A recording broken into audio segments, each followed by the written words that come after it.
ലാൽ സലാം. മോഹൻലാൽ നായകനായി എത്തിയ എമ്പുരാൻ്റെ പുതിയ ഒഫീഷ്യൽ പോസ്റ്റർ വന്നിരിക്കുകയാണ്. 30 ദിവസം കൊണ്ട് സിനിമ നേടിയിരിക്കുന്നത് 325 കോടി എന്നുള്ള ആ ഒരു ഒഫീഷ്യൽ അനൗൺസ്മെൻറ്റ് തന്നെയാണ്. അത് വരുമ്പോൾ പലരും ഞെട്ടിയിട്ടുണ്ടാകാം. സിനിമ 23 ദിവസം കഴിഞ്ഞതല്ലേ ഉള്ളൂ, 30 ദിവസത്തെ പോസ്റ്ററും 325 കോടിയോ എന്നുള്ളത്. ഇനിയും അതിൻ്റെ വിശകലനത്തിലേക്ക് വരാം. ചാനൽ ആദ്യമായിട്ടാണ് കാണുന്നതെങ്കിൽ ഇതുവരെ സബ്സ്ക്രൈബ് ചെയ്തിട്ടില്ലെങ്കിൽ സബ്സ്ക്രിപ്ഷൻ ഒന്ന് പരിഗണിക്കാം. തീർച്ചയായും നിങ്ങളുടെ കട്ട സപ്പോർട്ട് ഉണ്ടെങ്കിൽ നമുക്ക് 10,000 സബ്സ്ക്രൈബേഴ്സിലേക്ക് എത്താവുന്നതുമാണ്. എമ്പുരാൻ്റെ ടോട്ടൽ വേൾഡ് വൈഡ് ബിസിനസ്സാണ് ഇപ്പോൾ പുറത്ത് വന്നിരിക്കുന്നത്. 325 കോടി എന്നുള്ള കാര്യമായിട്ട് സിനിമ മികച്ച രീതിയിലുള്ള റണ്ണിങ്ങിലാണ്. ഇപ്പോൾ തിയേറ്ററുകൾ ഗ്രോസ് ആയിട്ട് വന്നിരിക്കുന്നത് 263.2 കോടി ആണ് എന്നുള്ളതാണ് സ്ഥിരീകരിച്ചത്. നോൺ തിയേറ്ററുകൾ റൈറ്റ്സ് ആണ് അതിനകത്തിൽ വന്നിരിക്കുന്നത്. OTTയും സാറ്റലൈറ്റും ചേർന്ന് 61.8 കോടി വന്നു എന്നുള്ളതാണ്. അതാണ് സിനിമയ്ക്ക് 325 കോടി എന്നുള്ള കണക്കുകൾ പുറത്ത് വന്നിരിക്കുന്നത്. എന്തായാലും ആശീർവാദ് സിനിമാസ് തന്നെ പുറത്ത് വിട്ടിരിക്കുന്ന ഈ ഒരു കണക്കാണ്. എന്തായാലും ഒഫീഷ്യലായിട്ടുള്ള ഈ ഒരു കണക്ക് കാണുമ്പോൾ ഓരോ മലയാളിക്കും ഓരോ മോഹൻലാൽ ആരാധകനും തുള്ളിച്ചാടാനുള്ള വകുപ്പ് തന്നെയാണ്.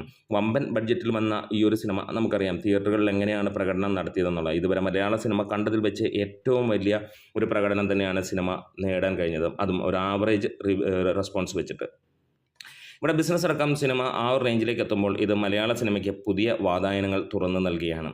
സിനിമ ഇന്ന് ശനിയാഴ്ചത്തേക്ക് കടക്കുമ്പോൾ 24 ദിനങ്ങൾ പിന്നിടുകയാണ്. ഇനിയും വരാൻ 3-4 ദിവസത്തിനുള്ളിൽ OTTയിലേക്കും സിനിമ എത്തും. എല്ലാ ഡീലും കഴിഞ്ഞ് കഴിയുമ്പോൾ സിനിമയ്ക്ക് ഇത്രത്തോളം എമൗണ്ട് കിട്ടുന്നെങ്കിൽ അതിന് ഒറ്റ പേര് മോഹൻലാൽ എന്നുള്ളത് തന്നെയാണ്. ഈ കഴിഞ്ഞ ദിവസങ്ങളിൽ നമുക്ക് നോക്കുകയാണെങ്കിൽ ഇന്നലെ സിനിമയ്ക്ക് നേടാൻ കഴിഞ്ഞത് ഏകദേശം 20 ലക്ഷം രൂപയോളമാണ് ബോക്സ് ഓഫീസിൽ നിന്ന്. അതിന് മുമ്പുള്ള ദിവസം ഏകദേശം 25 ലക്ഷം രൂപയ്ക്ക് മുകളിൽ നേടാൻ കഴിഞ്ഞു. അങ്ങനെ 2 ദിവസം അതിനങ്ങനെ മുന്നോട്ട് പോകുമ്പോൾ നമുക്ക് ആദ്യ ദിനത്തെ കളക്ഷനിലേക്ക് എത്തുകയാണെങ്കിൽ നമ്മൾ ഒരു റീവൈൻഡ് പോലെ ചിന്തിക്കുകയാണെങ്കിൽ ഒന്നും വേറൊരു സംഭവം തന്നെയാണ്. 3501 ഷോകളിൽ നിന്ന് 7 ലക്ഷത്തിന് മുകളിലുള്ള ആളുകൾ ആദ്യ ദിനം സിനിമ കണ്ടു എന്ന് പറയുമ്പോൾ അതൊരു അത്ഭുതം തന്നെയാണ്.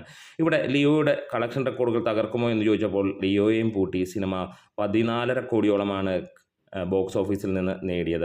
ആദ്യ 2 ദിവസങ്ങൾ കൊണ്ട് അല്ലെങ്കിൽ ആദ്യ 4 ദിവസങ്ങൾ കൊണ്ട് സിനിമ നേടിയത് റെക്കോർഡുകൾ തന്നെയായിരുന്നു എന്ന് പറയാം. ആദ്യ ദിനത്തിൽ 7,73,000 പേർ ടിക്കറ്റ് എടുത്തപ്പോൾ രണ്ടാം ദിവസം 4,83,000 പേരും, മൂന്നാം ദിവസം 4,99,000, അതായത് 5 ലക്ഷം പേരെടുത്തു എന്ന് പറയും.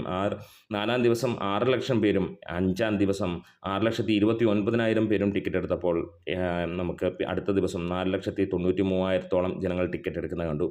പിന്നീട് 7-ാം ദിവസം നമുക്ക് കാണാൻ കഴിഞ്ഞു 3,15,000, അതായത് അത്രത്തോളം ജനത്തിരക്കായിരുന്നു സിനിമയ്ക്ക് ഉണ്ടായിരുന്നത്. ഇത് ഒരു സർവ്വകാല റെക്കോർഡുകളാണ്. അതായത് 33,925 ഷോകൾ ഇതുവരെ ട്രാക്ക് ചെയ്യപ്പെട്ടപ്പോൾ 48,59,000 ടിക്കറ്റുകൾ അല്ലെങ്കിൽ ഓഡിയൻസ് വാച്ച് ചെയ്തുവെന്നും 55% ഒക്യുപ്പൻസിയിൽ 3,471 ഹൗസ് ഹോൾഡ് ഷോകളുമായി നിൽക്കുമ്പോൾ സിനിമ കേരളത്തിൽ നിന്ന് 86 കോടിയിലേക്ക് എത്തിയിരിക്കുന്നു. 3.5 കോടി കൂടിയാണ് സിനിമയ്ക്ക് ഇൻഡസ്ട്രി ഹിറ്റടിക്കാൻ വേണ്ടത്. അതും എത്തുമെന്നുള്ള പ്രതീക്ഷ തന്നെയാണ്. എന്താണേലും ഗംഭീരമായിട്ടുള്ള ഒരു വിരുന്ന് തന്നെയാണ്. മാർക്കറ്റിങ്ങിൻ്റെ പുതിയ തന്ത്രവുമായി ഗോകുലം ഗോപാലൻ കൂടി ചേർന്ന് കഴിഞ്ഞപ്പോൾ ഈ ഒരു സിനിമ വലിയ ഒരു വിജയത്തിലേക്ക് കുതിക്കുന്ന കാര്യം നമുക്ക് കാണാൻ കഴിഞ്ഞു. ഇത് റിസ്കി ഗെയിം തന്നെയായിരുന്നു. ആ റിസ്കി ഗെയിമിൽ ഇവരുടെ ടീം സക്സസ് ആയിരിക്കുന്നു എന്ന് തന്നെ പറയാം. നമ്മുടെ വീഡിയോസ് ഇഷ്ടമായെങ്കിൽ ഒന്ന് സപ്പോർട്ട് ചെയ്ത് തരണം.